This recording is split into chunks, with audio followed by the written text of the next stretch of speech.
Olá, pessoal! Vamos para mais uma correção. O tema de hoje trata-se de os desafios da mobilidade urbana nas grandes metrópoles brasileiras. Vamos lá. Eu vou lendo e vou comentando com vocês como a gente vem fazendo sempre, tá bom? Quaisquer dúvidas podem colocar aí nos comentários, perguntem. Se quiserem colocar dicas também, podem colocar nos comentários. Vamos lá.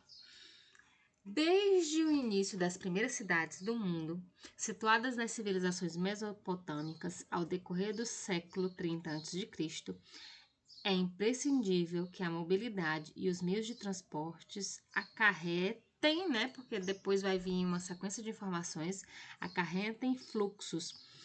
Aí não precisava desses dois pontos, pode dizer logo, acarretem fluxos migratórios, capitais, mercadorias, mão de obras e etc. Ok, nessa primeira apresentação aqui, nós vamos identificar dois problemas. Primeiro, quando você fala assim, ó, desde o início das primeiras cidades do mundo, situadas nas civilizações mesopotâmicas, ao decorrer do século 30 a.C., é imprescindível. Então, não tem essa vírgula aqui. O acento também está no lugar errado. Na verdade, não é imprescindível. Quando eu digo é imprescindível, é importante. Aqui você pode dizer, ó, porque tu diz assim, é imprescindível que a mobilidade e os meios de transportes, eles acarretam fluxo. Então, aqui é perceptível, você viu, né, observou ao longo da história que isso existiu. Então, não é imprescindível. Se você fosse colocar essa importância dessa mobilidade dos transportes naquela época, você tinha que dizer, desde aquela época é importante a mobilidade urbana, por isso, certo? Aí você diz, né? É imprescindível que a mobilidade e os meios de transportes acarretem fluxos migratórios, capitais, mercadorias, mão de obra. Esse trechinho aqui, com essa sequência de informações, precisa ser bem explicado, tá? Então, você tem que reescrever esse trecho aqui para dar a ideia que você realmente quer. Vamos lá. Tendo em vista tal perspectiva, é de caráter público tanto o acesso, tanto a mobilidade urbana nas metrópoles. Quando eu uso tanto, em seguida eu tenho que colocar o quanto. É tanto quanto. Então, ficaria assim, é de caráter público tanto o acesso quanto a mobilidade urbana nas metrópoles. Destacando-se as metrópoles brasileiras, as quais sucumbem diante do custo de vida elevado e em periferias urbanas, acho que é isso. Ok, prestar atenção na parte de acentuação, tá certo? Fazer uma revisãozinha em acentuação e pontuação. Vamos voltar aqui para o tema. O tema diz assim, ó, os desafios da mobilidade urbana nas grandes metrópoles brasileiras. Vamos ver aqui a tua tese. Destaca-se as metrópoles brasileiras, as quais sucumbem diante do custo de vida elevado e em periferias urbanas. Acho que é isso. A ideia está ali trazendo a questão da problemática nas metrópoles, mas a questão da escrita ainda apresenta muitos erros gramaticais que dificultam a compreensão do texto. Então, antes de escrever o texto, é bom fazer uma revisãozinha, estudar um pouquinho, né? Pegar ali uma videoaula sobre pontuação, uma videoaula sobre acentuação. É importante também revisar as regras que o Enem solicita de escrita para uma estrutura de introdução coerente com o que é solicitado, tá certo? Porque quanto mais a gente se aproximar do que o Enem solicita, mais fácil vai ser de nós conseguirmos escrever e conseguir uma nota bem alta. Vamos lá para o desenvolvimento. Desenvolvimento 1. Segundo o historiador brasileiro Gilberto Contrim, as metrópoles brasileiras do Rio de Janeiro, Salvador, antigas capitais, o Plano Kubitschek de Desenvolvimento, além de movimentos trabalhistas na década de 70, realçaram elipticamente tanto o custo de vida, tanto a apuração de periferias. De novo, né? O tanto, é o tanto quanto. Ao decorrer dos períodos. Aí 2 pontos, Brasil Colônia, Anos Dourados, ditadura militar e etc. Além de que A historiografia brasileira refletiu e ainda reflete-se em torno da nação brasileira como um todo.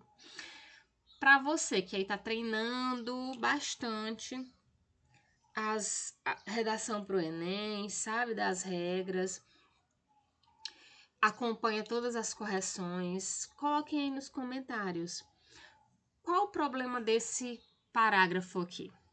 Digitem aí. Vamos lá. Quem vem me acompanhando sabe que quando a gente vai escrever um texto dissertativo, argumentativo, modelo no Enem, nós precisamos de 2 elementos chaves. Argumentar é você trabalhar com o que você conhece sobre o assunto, a sua opinião sobre o assunto, somado a uma fala de um especialista. Se nós observarmos esse parágrafo, ele tem só informações históricas. Eu posso utilizar uma informação histórica como repertório, como essa fala do especialista. Porém, eu não posso ficar só na historiografia, falando só do que aconteceu na história. Se eu faço isso, eu acabo entrando em uma estrutura como se fosse um livro didático. Eu estou só contando informações, só histórias, e eu esqueço de argumentar. Eu esqueço de trazer a minha fala, de dizer o que acontece, né? Quais são os problemas dentro dessa contextualização histórica que remete ao período atual, a questão da mobilidade urbana, que é o tema, mobilidade urbana, certo? Então, essa estrutura, a introdução ainda é aceitável para um modelo Enem. Tá? Assim, com muitos erros gramaticais, difícil de compreender, mas é aceitável, porque ali apresenta uma tese. Esse desenvolvimento só tem contextualização histórica. Então, tá muito informativo sem argumentar. Vamos para o próximo. Esse aqui, ó, esse segundo, já começa com conectivo. Ok, mas o terceiro não começa com conectivo, começa com a partir. Então, a gente já percebe que vai continuar com contextualização histórica. A partir da Revolução Industrial, onde ocorreu o apagamento da manufatura e surgimento das máquinas, era necessário o deslocamento dos operários fabris até as fábricas.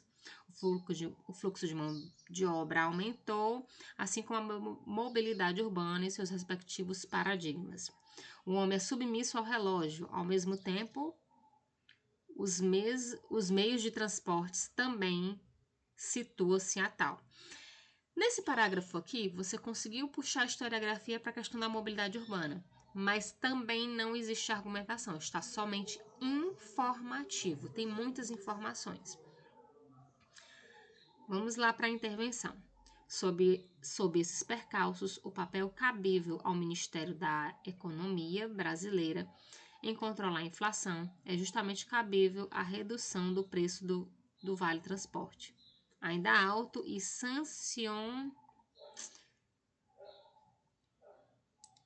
ao sancionamento de PLs favoráveis ao transporte público. Termina aqui, né? Então, se você está acompanhando todas as correções, vai perceber que esse aqui também não é a estrutura que o Enem solicita para a intervenção. Começou ali até com o Ministério da Economia, como se fosse um agente, mas o restante não apresenta os elementos que são necessários. O que eu lhe indico? Veja os vídeos anteriores de correções que foram realizados, que através dessas correções você vai conseguir identificar as estruturas a estrutura textual que o Enem solicita. Outra coisa, você pode também dar uma olhadinha aí no nosso canal do YouTube, que tem videoaulas que falam sobre a estrutura textual do Enem completa. Tá? Então, faça isso, estude essa parte estrutural, revise os textos que já foram corrigidos, para que a sua próxima redação ela venha bem no modelinho do Enem. Então, como vocês já sabem, textos desse tipo, que fogem muito ao modelo que o Enem solicita, eu nem dou nota, tá bom? Então, oriento que estude, revise o conteúdo, reescreva, para que na próxima redação venha bem seguindo o que o Enem solicita, tá legal? Pessoal, bons estudos, muito obrigada por terem acompanhado até aqui e sigamos, porque o Enem está batendo a nossa porta. Beijo, pessoal!